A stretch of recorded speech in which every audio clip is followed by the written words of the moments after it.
1957, un 10 de diciembre, cuando se nacía en la casa, Con partera. claro, con partera, pegado a la casa parroquial, que ahora está vacío. Tuviste que por General Artigas hay una serie de negocios. El de la esquina era la casa, el salón comedor, el que seguía el dormitorio de mis hermanos, y el otro local era la habitación de papá y mamá donde yo nací, atendido por el doctor Guillermo Veraza y la partera la Madama Fernández. Ahí naces vos. Exacto. ¿Tenías hermanos? Sí, ¿O tenés hermanos? tengo una hermana, Graciela, en Montevideo, y un hermano, Raúl, lamentablemente falleció en España hace un año. Bien. Ellos son originarios de Trinidad, o sea, porongueros. ¿A qué se dedicaban tus padres? ¿Qué hacía tu madre? ¿A qué se dedicaba tu padre? Por la costumbre, mamá era ama de casa, eran las costumbres de la época, la mujer no trabajaba, y papá era jefe de impuestos internos, actualmente DGI. Por la vuelta, en Artigas, donde tienes una tienda de alimentos para mascotas, era impuestos, estaba la otra, impuestos directos e impuestos internos. Allí estaba Don Romero, creo que era el apellido. Bien. ¿A qué escuela fuiste, Miguel? San Luis. Colegio San Luis. Hermano Eugenio, preparatorio, primer año. Hermano Roque, segundo año. Hermano Saúl en tercer año. Una maestra que no recuerdo el nombre en cuarto año. Y después en quinto y sexto teníamos al hermano Quirino Blum, o en su ausencia hacia Alemania el hermano Saúl. ¿Habían otros gurises en la vuelta? Digo, porque era pleno centro de Pando, ¿no? ¿Habían más gurises? O sea, ¿cómo se pasaba el tiempo en aquel entonces? ¿Qué era lo que hacían? O sea, tú decís a nivel escolar. Claro, como niño en el barrio, ¿habían otros gurises? No. ¿Habían amigos, amigas? Muy poco, estábamos muy dispersos. Yo tuve un poquito más de contacto cuando vine a Cinco Esquinas, pues tenía a Jorge Corrado, que el papá era chofer de Copsa. O sea que ahí en ese centro, en ese punto de Pando, no había una comunidad de barrio, por así decirlo. No lo era. Yo no la recuerdo, en mi caso no. Ajá, pero después que te mudás a Cinco Esquinas, Sí. ¿cuándo te mudás? En el año 67, 68 más o menos. ¿Y dónde te instalás en Cinco Esquinas? ¿Dónde se instalan tus padres? 941 aquí, cerquita. Acá cerquita. Y ahí sí, ya era un barrio. Mayormente de inmigrantes. Pero por ejemplo tenía Jorge Corrado cerca, estaba Roberto Araujo también cerca, con Alejandro, y venía muy seguido Hugo Suberbier. Todos más o menos de tu edad. Fuimos todos compañeros de la escuela. Ajá. Miguel, terminás la escuela y ¿a qué te dedicas? ¿Qué querías hacer cuando eras chico? Siempre metió en la electrónica, Renzo. ¿En serio? Siempre. ¿Por qué? Siempre, no sé. ¿Cuándo? A ver, hacé memoria. ¿Cuándo recordás vos que fue la primera vez que dijiste, a mí me gusta armar y desarmar una radio, por así decirlo? Desarmé la radio de mi hermano. ¿Qué edad? Creo que tenía 7 u 8 años. ¿Y la pudo prender de vuelta? ¿La volvió a escuchar? No. ¿Y qué hiciste? ¿Qué se te dio por armarla? ¿Querías saber qué había ahí adentro? La curiosidad por saber qué había adentro. ¿Y la desarmaste completamente? ¿Y tu hermano? No pregunto. No funcionó más. No, la despiecé. Bueno, pero ahí fue ese fue el primer acercamiento, digamos, a la tecnología. No, sí, y otro que siempre me soportaba y me regalaba cosas era don Walter Nogueira Padre. Ah, mirá, el cineasta. El cineasta. ¿Qué te daba? ¿Qué te regalaba? Radio, me levantaba en el taller, me dejaba revolver los cajones con los repuestos, las cosas. Tenía una paciencia conmigo. Walter pasaba por ser un ermitaño y de pocas palabras, sí lo era. Pero admiro que conmigo tuvo una paciencia infinita. No sé por qué. Mi hermano era compañero del liceo del hijo. ¿Y vos ibas las tardes o en los ratos libres ibas para ese lugar? Claro, y no te olvides que de los 70 para antes fueron tiempos muy difíciles, que había poco o nada para hacer, ¿no? Y vos te ibas para el taller Exacto. de fotografía, digo. El taller de radio que era De radio. Rex Radio. ¿Cómo? Rex Radio. Ajá, ¿y dónde estaba ubicado? Solís a mitad de cuadra prácticamente, de la mano enfrente al Colegio del Huerto. Creo que hay un garaje ahora. La casa de familia y un depósito. ¿Y tú ibas a matar el tiempo ahí? Sí. Sí, porque siempre fue un grupo muy reducido de pocas amistades, por naturaleza.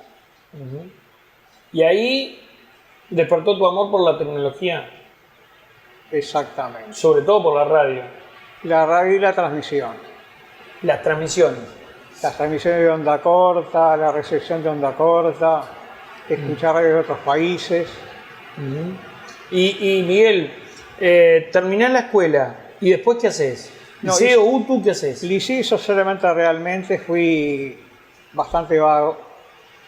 No eras un estudiante aplicado, no eras un alumno aplicado. No, lo reconozco y tampoco me supieron, digamos, mamá, digamos, o sea, hacerme estudiar. O sea, no. Más digo, tuve primer año, era cuando dabas examen de ingreso al liceo, que el hermano Quirino nos preparaba. Me tocó el salón 14, el grupo primero K.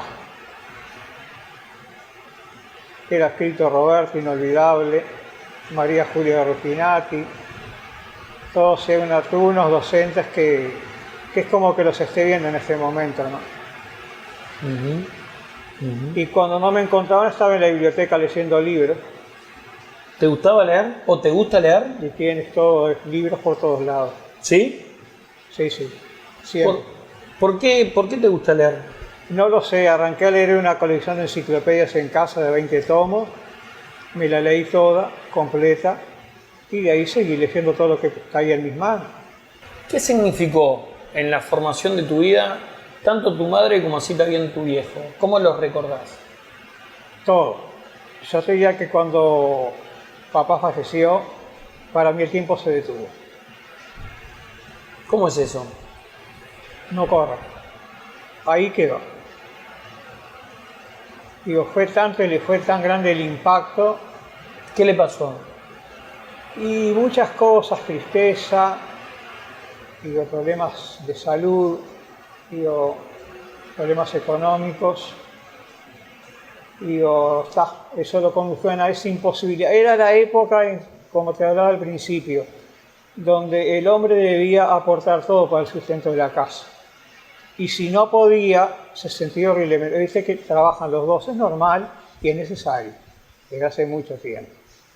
Había una época en que el hombre, si no podía aportar para el sustento de la familia, era algo muy jorobado. Moralmente se sentía destruido, ¿no? Cosas de la época. Y a causa de ese fallecimiento, para vos, ¿entendés que hubo un antes y un después? Totalmente, Renzo. ¿Eras muy pegado a tu viejo? Sí. Tengo imágenes indelebles con él. Pero indelebles de pasear con él de la mano por el viejo parque de Pando. Y cuando esas imágenes te quedan, que cerrar los ojos y la ves en una proyección en no sé en cuántas dimensiones, digo, es algo que quedó. ¿Fuiste al liceo? ¿Fuiste a la UTU? Fui a la UTU, pero la vieja UTU en Wilson Ferreira. ¿Wilson Ferreira dónde? ¿Dónde estaba la UTU antes? Hay un restaurante ahora, a mitad de cuadra, sobre la mano derecha. UTU ya tenía electrotecnia, primero, segundo y tercer año, corte y confección y herrería, y veníamos a dibujo al local 9. Y vos hiciste electrotecnia. Claro, el tema es que cuando yo ingresé a electrotecnia, ya había mucha cosa que yo ya la sabía. Y teníamos un profesor en teoría que era muy bueno, sí, pero él se ajustaba a los tiempos. O sea, no le gustaba el estudiante que quería avanzar más rápido. ¿Y eso a vos te sirvió? No, y a mí me hizo abandonar. Pero fíjate, Porque vos ya lo habías estudiado eso. yo lo había estudiado de memoria. Fíjate la básica ley de Ohm, cuando él empezó a enseñar, yo ya la manejaba mentalmente. ¿Cuál es tu primer trabajo, Miguel? Mira, en una fábrica que no existe más, Interfisa en Paso Carrasco. ¿Qué hacían allí? Calzada para la exportación, era subsidiaria de Bañuelos. ¿Y vos qué hiciste? Mantenimiento, con la desgracia de que yo ahí sí fue donde me electrocuté. Exactamente. Contame qué pasó. Y ¿Qué edad tenías? escasos 20 años. ¿Y cómo llegaste a ese trabajo? Por un vecino que contrataba, yo buscaba trabajo, ingresé como electricista y confié en la palabra de mi encargado, del encargado de mantenimiento, Luis Ojeda, por si me está por ahí viendo. No hay energía, pero sí había energía y caí de 5 metros. ¿Cómo? Exactamente. ¿Vos ahí, tu A papá mí- ya había fallecido? Sí, a mí se me... ¿Y estabas a cargo, básicamente, de tu familia junto con tu hermano? No, el que Ah, estaba a cargo de la familia, lo más eran mis hermanos mayores. tus hermanos mayores. Sí. Tu hermana y tu hermano. Exacto. Bien. Que vivían con tu mamá. Vivían todos juntos. Exactamente. Y a vos te surge esta posibilidad del trabajo. Exactamente. Y te aferrás, digamos, a la propuesta. Claro. Y No, subí a hacer una conexión de un tubo fluorescente y sentí algo y le digo, Luis, cortaste energía, la energía está cortada. Yo lo único que te puedo decir que lo único que recuerdo es cuando me ingresaban en la vieja terminal aeroportuaria, el letrero Arrivals, arriba mí. O sea que no sé cómo, digamos, me resucitaron, nada, y ahí fue que quedé con ese problema que tengo de motricidad, ¿no? Pero estuve mucho tiempo. Después la fábrica se fundió. o sea, fuiste a cambiar un tubo, recibiste una descarga, caíste de 5 metros. Sí, exactamente. ¿Y cómo fue la recuperación, Miguel? Tomó casi un año.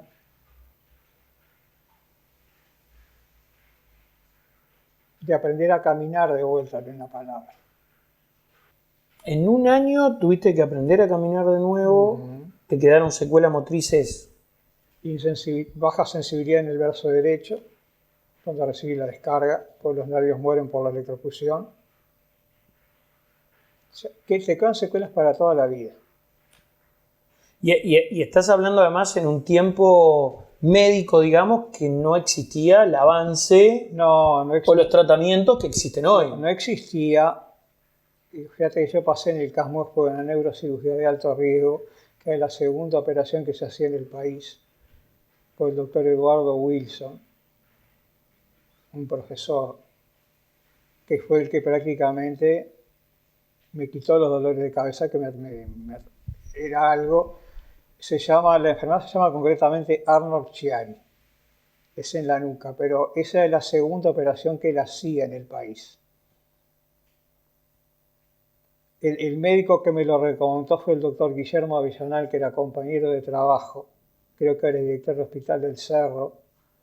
Había 2 neurocirujanos en CASMUR muy buenos, y dice, si consigues para Eduardo Wilson, es profesor grado 5 de la facultad. Y tiene tratado escrito sobre neurocirugía, lo que él te diga, de ojos cerrados. O sea que te tuvieron que operar de la cabeza. En la nuca tengo una cicatriz. Secuela de ese... Eso se manifestó con los años. Y el Arnold Chiari es una enfermedad que el cerebelo tiende a desplazarse hacia abajo. Entonces te tienen que tomar un músculo del cuerpo, hacerte como un saquito para colocarlo en el lugar.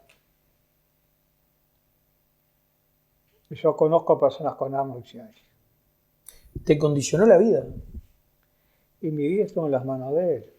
O sea, fíjate que yo los analgésicos que tomaba, yo trabajaba en el ferrocarril, era lo más cercano a la morfina para soportar los dolores de cabeza.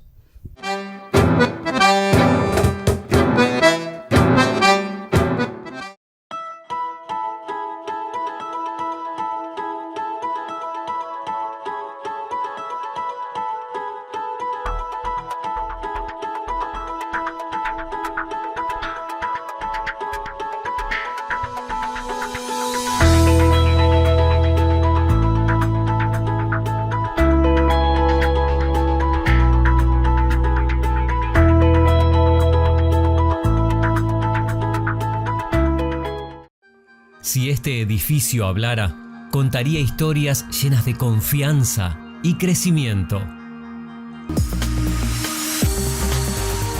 Renovamos nuestra imagen. La innovación, la mejora día a día, los nuevos retos y superarnos es lo que nos apasiona. Como símbolo de agradecimiento a los socios, emprendimos una gran remodelación edilicia en nuestra sede. Cambios que reflejan la fuerza y el ímpetu del trabajo que nos identifica. Cámara Comercial Industrial Agraria Pando, una institución innovadora y emprendedora que honra su historia mirando hacia el futuro. Cambiamos para evolucionar. Supermercado de Carnes 20 años limitada. La mejor opción en productos cárnicos. Todos los cortes, toda la variedad en parrilla, chacinados, cerdo y pollo. Atención personalizada y excelentes precios. En calidad contamos con el exclusivo corte rancho. Supermercado de Carnes, Wilson Ferreira, esquina Independencia, en Super Paraíso, con estacionamiento propio.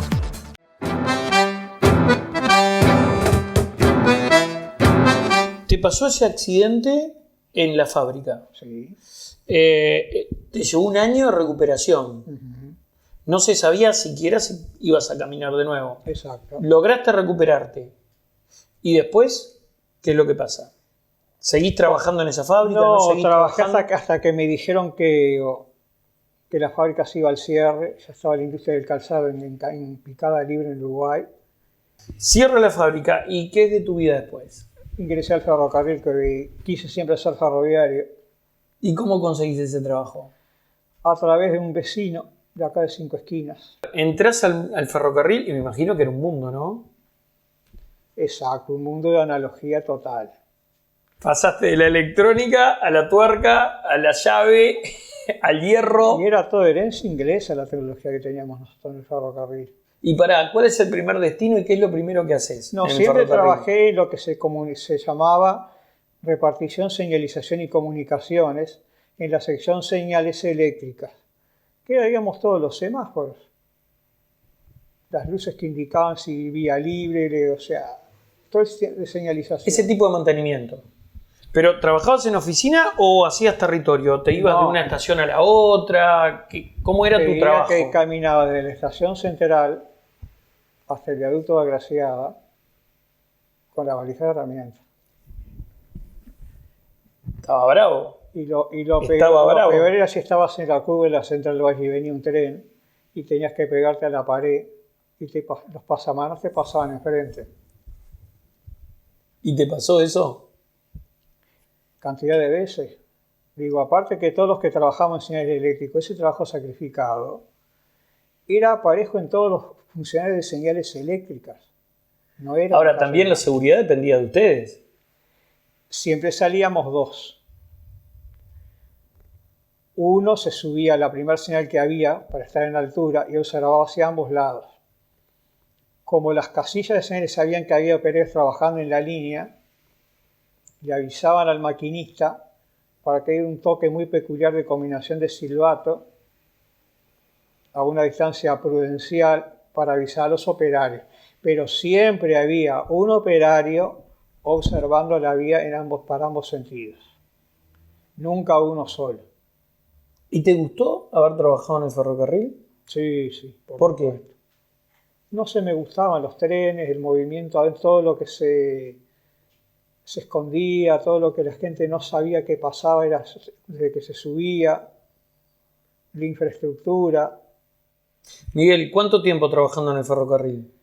6 años hasta la clausura del servicio de pasajeros. Que ese fue un día también muy doloroso para mí, ¿no? Yo viví la huelga de AFE, ¿Cómo fue esa de huelga? aquellos 40... Eras joven, ¿no? Porque tenías Sí, ¿cuánto? 25, 26 años. La huelga de AFE, olvidada en el tiempo, considero que es la huelga más larga, fueron 42 más larga en la historia del país, 42 días de huelga ininterrumpida.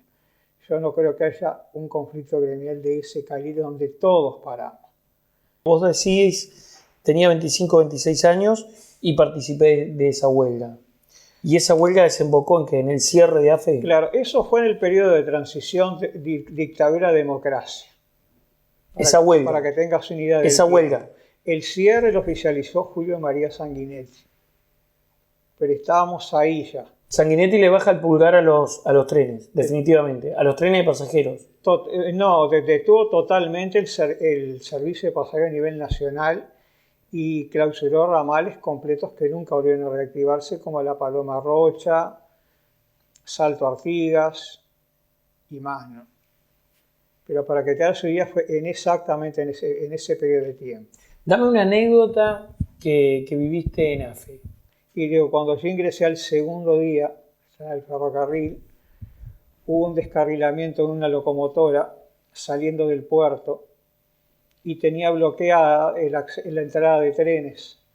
Y se venía de Rivera un rápido especial, 2 formaciones acopladas. Entonces teníamos que trabajar bajo lluvia para restablecer el servicio junto con la cuadrilla de vía y obras. ¿Se logró? Se logró sobre el tiempo, pero segundo día, experiencia cero. Alcanzaba las herramientas nada más. ¿Te das cuenta? Una prueba de fuego. Al segundo día eso. Pará, en el cierre hay una redistribución de funcionarios, evidentemente. Sí. ¿Y vos a dónde te vas? Mira, yo estuve un año sin destino. Se nos tomaba una entrevista en el viejo edificio de Libertad con Luis Hierro López, que era el que las tomaba. En aquel momento, Oficina Nacional del Servicio Civil, creo que era. Y por ende, el problema es que dentro de AFE había una cantidad de funciones, concretamente de AFE. Lo mío era comunicaciones, telefonía. Debería haber ido por ende ante él. Lo más lógico. Después había un montón de personas como jefes de estación, pero es otra cosa. Pasé al Consejo del Niño en aquella época.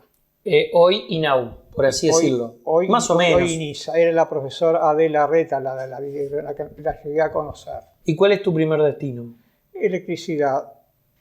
Mantenimiento. Mantenimiento precario. No existía mantenimiento dentro de la colonia Berro. ¿Cómo era esa colonia Berro? Era el edificio que vemos hoy, está absolutamente deteriorado, funcionando a pleno. La nave central. No, lo que tú consiste como hogares Ariel. Sí. Esos estaban abandonados. Era un depósito de cosas en desuso. Lo que funcionaba era el hogar Cerrito. Sí. Con los chicos con alguna discapacidad capacidad diferente, dicho respetuosamente. ¿No? Después estaba funcionando el hogar La Granja. Que después se intentó reactivar hace poquito con un tambo y no funcionó, pero bueno. El hogar Rincón, sí, que trabajaba con los más pequeños. Y después el hogar Piedras o Las Piedras, que es como se llama. Los otros estaban totalmente abandonados. Incluso el hogar Artigas, que ahí curiosamente inauguramos un hogar estudiantil y después se abandonó el proyecto, donde se alojaban los menores que venían a estudiar liceo o Utuapanto. Gregorio Gurlikian era el director en aquella época. ¿Cuando vos llegaste? Sí. O sea, el edificio estaba abandonado, nos dieron la llave y dice, pongan eso en marcha. Había hasta muebles adentro. Y tuvimos que hacer en 20 días la totalidad del cableado eléctrico. 2 personas. Muy uruguayo todo. O sea, quedó, el último día estábamos colocando lamparitas. Pero pará, un detalle. ¿Esa colonia Berro recibía infractores? Sí, estaba cuando yo ingresé, el hogar SER. El de máxima seguridad. El de máxima seguridad. Ya estaba activo. Estaba en proceso de recuperación por el Ministerio de Obras Públicas, una obra por convenio. Se llamaba originalmente Hogar Asensio. Ahí trasladaban los muchachos que estaban sancionados por cosas graves. ¿Cuánto tiempo trabajaste ahí? Y hasta mi jubilación por enfermedad. ¿Que fueron cuántos años? Mira, te diría que en la parte de alta contención, o sea, seguridad, solo hay 8 años.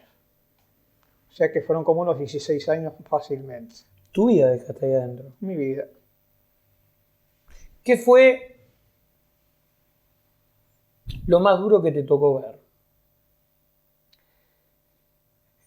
Un menor autoeliminado. ¿En el SER? Exactamente.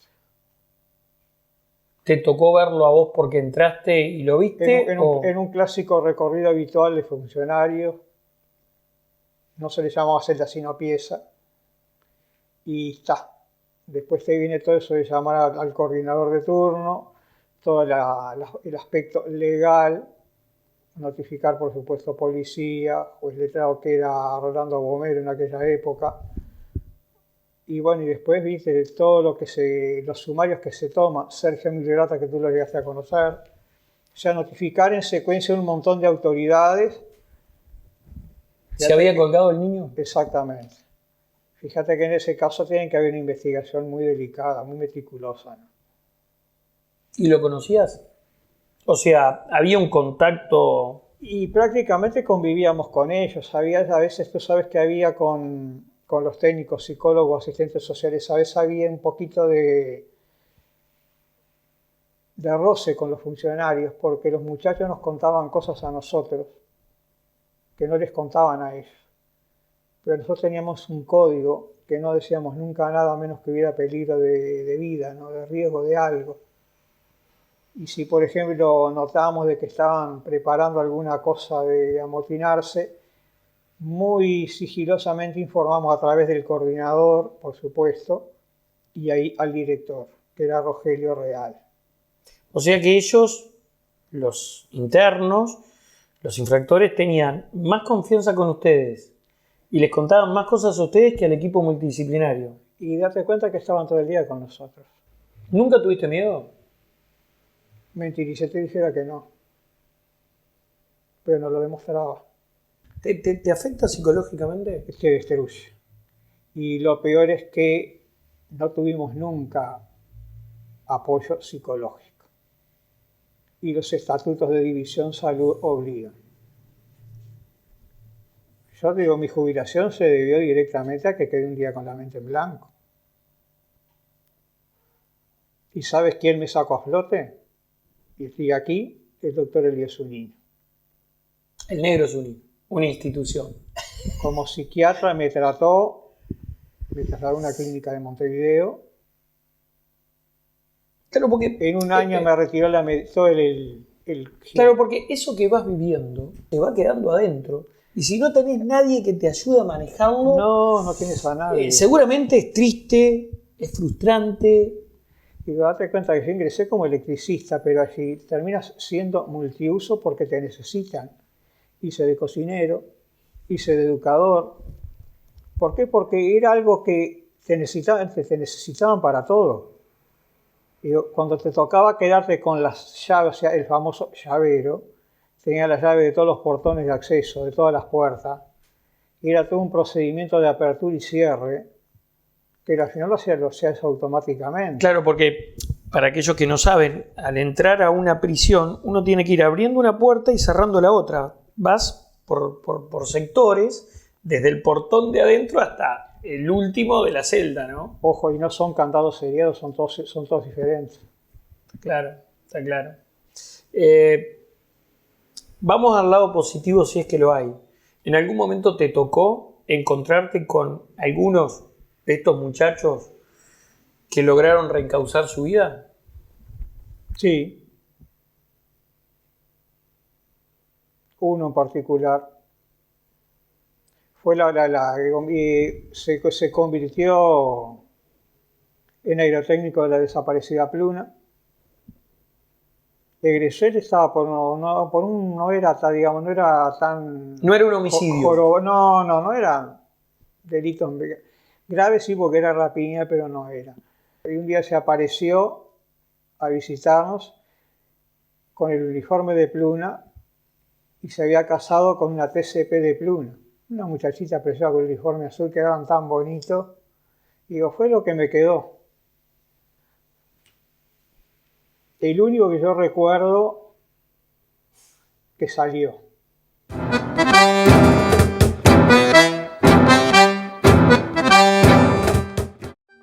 Si este edificio hablara, contaría historias llenas de confianza y crecimiento. Renovamos nuestra imagen. La innovación, la mejora día a día, los nuevos retos y superarnos es lo que nos apasiona. Como símbolo de agradecimiento a los socios, emprendimos una gran remodelación edilicia en nuestra sede. Cambios que reflejan la fuerza y el ímpetu del trabajo que nos identifica. Cámara Comercial Industrial Agraria Pando, una institución innovadora y emprendedora que honra su historia mirando hacia el futuro. Cambiamos para evolucionar. Supermercado de Carnes 20 años limitada. La mejor opción en productos cárnicos. Todos los cortes, toda la variedad en parrilla, chacinados, cerdo y pollo. Atención personalizada y excelentes precios. En calidad contamos con el exclusivo corte rancho. Supermercado de Carnes. Wilson Ferreira, esquina Independencia, en Super Paraíso, con estacionamiento propio.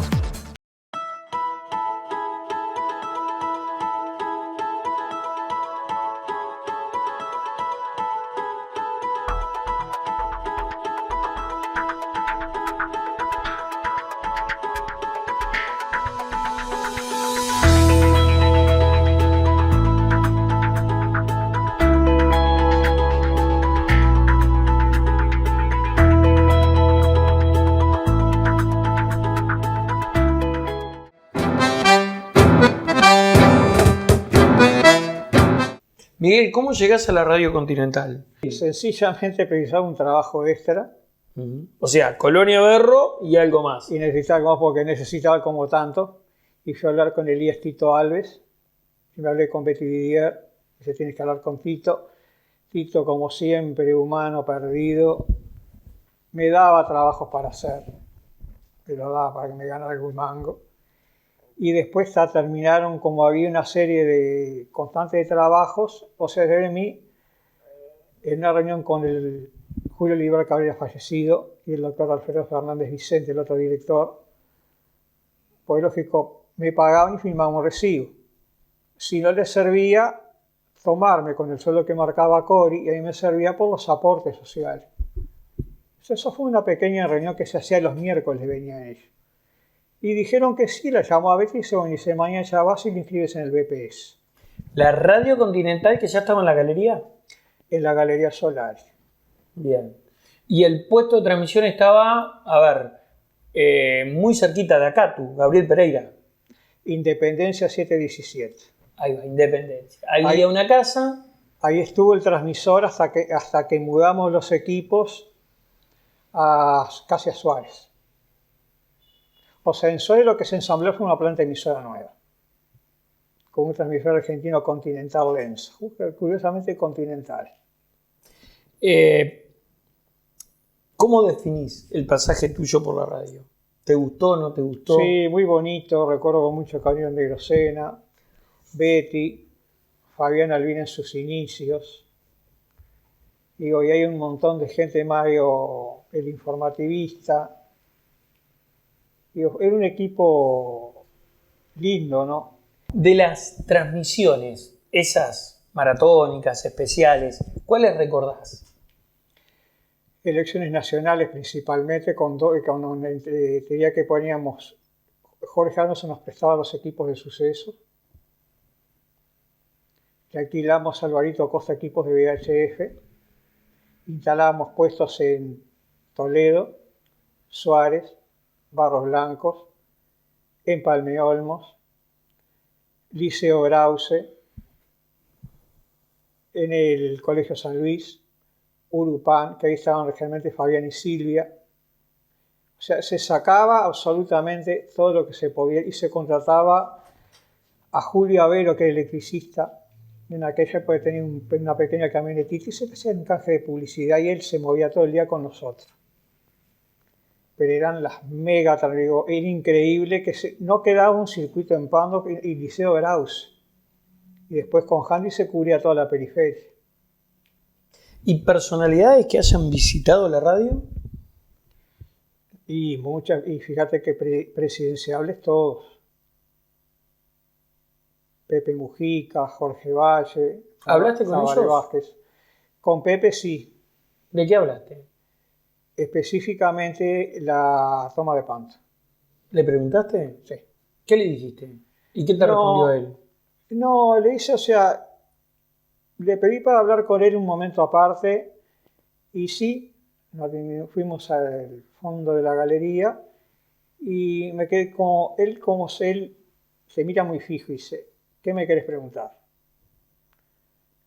Digo, dice, no, mirá a Pepe, a secas nada más. Nada de mire. O soy tan viejo ya. Y le hablé y dice, ¿y por qué querés saber eso? Entonces le expliqué mi niñez y todo eso. Fue una charla muy, muy sustancial con él. ¿Con qué otro presidenciable hablaste? El doctor Tabaré Vázquez. ¿Sobre qué? Muchas cosas. A él le gustaba mucho hablar sobre medicina. También con el doctor Jorge Valle. ¿Y a Valle qué le dijiste? No, digo, le pregunté un poco, digo, sí, le pedí si había posibilidad de reflotar el ferrocarril, ¿no? Realmente. ¿Y qué te ¿no? dijo Jorge? Dice, es muy difícil. Y fue cuando me pronuncié esa frase que me quedó, dice, no hay soledad más grande que la del poder. ¿Él te lo dijo?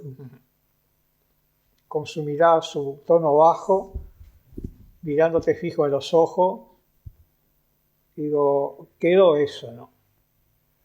¿Cuántos años trabajando en Continental? Hasta el 2002 fue mi última vuelta ciclista también. ¿Hacías la vuelta ciclista? Que si supieran lo que es la infraestructura de la vuelta ciclista, Qué experiencia esa, ¿no? eso eran 14 móviles en total. Algo más de Pero eso. pará, ¿vos acompañabas la vuelta o estabas en estudios? No, trabajaba en la sala rodante. O sea que acompañabas la vuelta. La sala rodante es una van grande con un estudio de radio completo, con capacidad para que trabajen 8 locutores, 6 atrás y 2 adelante. Equipo de transmisión con la capacidad para salir de cualquier punto del país por cualquier medio. ¿Eso tenía Continental? No, Cristal, perdón.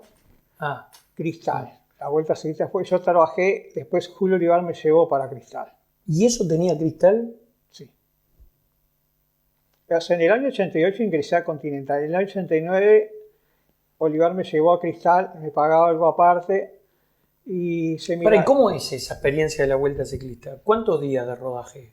¿Y por dónde? La vuelta ciclista se empieza a organizar técnicamente a mediados de enero. Los puntos ¿Para correrla cuándo? para correrle, que es en febrero, que se corre, carnaval. Creo que es ahora en febrero. Fecha exacta, no, tenía el dossier que lo regalé después. Y Porque ¿qué sé? Tú tienes que empezar a ver los puntos donde vas a pedir línea telefónica para después hacer las solicitudes ante de las líneas, que era cuando se transmitía por claro, línea. no existía ni el Pero, celular, no, la sala rodante tenía equipos celular, telefonía rural de Ancel. Tenía 3 equipos, o sea que podía hacer un cambio y salirte por telefonía móvil o por cualquiera de las torres de VHF. Tenía a mi izquierda una torre, un rack, con transmisoras de radio. Y si mirabas el techo de la sala rodante, una maraña de antenas. O sea que la sala rodante salía o salía. Era imposible no salir porque tenía todo. Lo que tenías cuando girabas en la silla del operador, que quedabas de frente a los asientos delanteros, todo ese parante eran todo consolas de mezcla. ¿cuál fue la transmisión más difícil que se te complicó más pero que lograste resolver? 2002 la última. Hubo una caída en las líneas directas, se cortaron, un breve, y teníamos un sistema, o sea, el operador tenía un teléfono celular en reserva, y nosotros era cuando los teléfonos se les programaba las NAM, no tenían chip. El celular ya tenía un StarTAC, marqué un número y eso quedaba sonando y se lo tiré a Freddy Martirena. Y el operador en las pilas hizo el cambio rápido de línea, de equipo. Y prácticamente son tic al aire.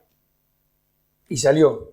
Y quedó saliendo mientras que llamé al centro de operación de antena en el Cerro y el guardahilos me restableció las líneas. Fue un corte que hubo. ¿Te gustaba eso de hacer radio? Sí, sí. ¿En serio? La vuelta ciclista es agotadora, pero es apasionante. ¿Por qué? El dinamismo, porque tú ves el esfuerzo, lo que hay todo detrás, lo que la gente no sabe de la vuelta ciclista, que nosotros a mediados de enero, cuando están todos descansando, con el otro técnico estábamos trabajando, estudiando qué líneas pedían, cuántas pedíamos y de dónde. Al lado estaba otra persona organizando los equipos y los alojamientos, llamando para reservar hotelerías, todo. Era todo algo que se movía, que todas las personas no sabían que todo eso existía. El alojamiento no podía ser disperso. El chofer de la sala rodante más el técnico tenían que estar en el mismo hotel, por razones de logística. Junto con Máximo, el relator, y Julio Olivar, que era el comentarista. Tito Angeloni, que era el analista.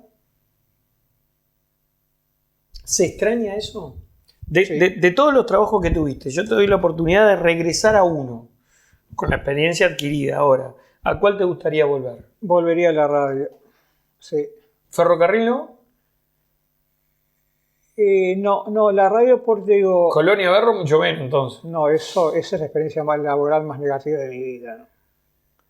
Pero la radio dejó, a pesar de que tuvimos encontronazos con Julio Olivar, que era una persona muy difícil, digo, Freddy y Martínez había que saberlos llevar, pero los roces que hay en todos los trabajos, sobre todo cuando estás cansado en la vuelta ciclista o en las transmisiones, viste que perdés los estribos por lo más ínfimo, ¿no? Pero me dejó lindos recuerdos y digo que los personajes que conocí fue a Omar Gutiérrez, fabuloso, le debo una gauchada, porque el que nosotros teníamos instalado el puesto en el velódromo, de una manera ya todo conectado, y estaba el escenario para el programa de él, y salíamos en el cuadro de la cámara, creo que es el tema. Y los camarógrafos querían que nos corriéramos, pero era imposible corrernos, y la federación no permitía que cruzaras líneas aéreas por el velódromo, había que hacerlo subterráneo. Y vino Mario y preguntó, que digo, yo no me corro, así nomás, pero sabes que soy tajante. Y dice, ¿qué pasa, muchacho? Dice, pero escuchame una cosa, están trabajando, dejate de joder. El que maneja el programa soy yo. Y después un día cuando vino a Pando, se acordaba de ubiqué y digo, pero ¿qué me voy a olvidar? Te das cuenta, digo, las personas que pude conocer, ¿no? Jorge Nasser, entre otros. A todo esto, más allá del trabajo, ¿tenés hijos? Sí, uno, Cristian Santiago, pero nos apartamos hace mucho tiempo y... ¿En serio? Sí, fue muy triste la historia de él. Sí. Le deseo lo mejor. ¿Pretendés restablecer en algún momento relación? ¿Te gustaría? La puerta está abierta como está abierta para ustedes. Digo, no fue una separación en buenos términos como la mayoría no lo es. Digo, No con él, sino con su mamá. No, lo malo es que él quedó en el medio, quedó con cositas en la cabeza y bueno, y al final... ¿Qué edad tiene ahora? Y es un hombre adulto ya. Entonces se pueden restablecer puentes, ¿o no? Como te dije, la puerta está abierta. Miguel, ¿qué esperas de la vida? Mira, ya a esta altura yo creo que ya viví lo que había que vivir. 67 años para 68.